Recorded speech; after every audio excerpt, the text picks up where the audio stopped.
We must have a look over on it. And ये अनफिल्मी का लास्ट पार्ट होगा, बिकॉज मैं अनफिल्मी को जितना छोटा कर पाऊँ उतना छोटा करूँ, बिकॉज 4-5 पार्ट अपलोड करता हूँ तो वही होता है, रीच कम आती है। बट दैट्स फाइन, मैं रीच के लिए बिल्कुल भी अनफिल्मी नहीं बनाता हूँ। It's for me, because in future just imagine कि तुम्हारे सारे गोल्स पूरे हो गए तो तुम कैसे याद करोगे कि what you were feeling right now. And that is why I am making it just to make my, मतलब आई नो कि आई विल डेफिनेटली, देखो मुझे नहीं पता मैं फ्यूचर में सक्सेसफुल हूँगा कि नहीं, बट आई एम एक्सपेक्टिंग कि मैं बन चुका हूँ successful, and I am watching those unfilters मी।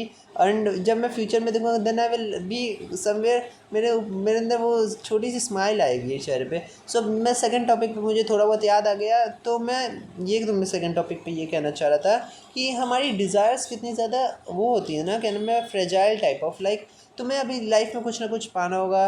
वो कोई रिलेशन हो सकता है, वो कोई पर्सन हो सकता है, वो कोई अचीवमेंट हो सकती है, वो कोई गोल हो सकता है, या वो कोई चीज़ हो सकती है, कोई सामान हो सकता है। सो तुम्हें कुछ ना कुछ तो लाइफ में पाना होगा, I am damn sure. And तुम बस इतना सोचो कि क्या वो चीज़ अगर तुम्हें मिलेगी तो तुम उतना ही खुश रहोगे। हाँ, मोस्ट ऑफ द पीपल, मैं तुम्हें एक रिलेशन में एडवाइस देता हूँ, मतलब एक रिलेशन का एग्जांपल देता हूँ। तुम किसी को लाइक करते हो मान लो, and you want that person. अब तुम बस इतना सोचो कि ये जो तुम्हारा ब्रेन तुम्हें फील करवा रहा है उस पर्सन के बारे में, जो प्रोसेस के टाइम पे, ये जो प्रोसेस है वो ज़्यादा ब्यूटीफुल है। वो जब तुम्हें अचीव करने के बाद वो जो खुशी मिलेगी, हाँ वो खुशी रहेगी। बट मान लो जैसे तुम्हें एक पेन में पर्सन के साथ रिलेशन में है ना, तुम्हें एक पर्सन के साथ या तो दोस्ती करनी है। सो अब सोचो तुम उस पर्सन के साथ रिलेशन में आ गए, तब तुम्हें फाइट्स होंगे, झगड़े होंगे, एंड क्या नाम है, चीज़ें कभी वर्क नहीं करेंगी। एंड यस, तब तुम्हें पता है कि डिफ़िकल्टीज़ होंगी। तो क्या नाम है, वो जो रिलेशन में धीरे धीरे आने का प्रोसेस है ना, उसको एंजॉय करो।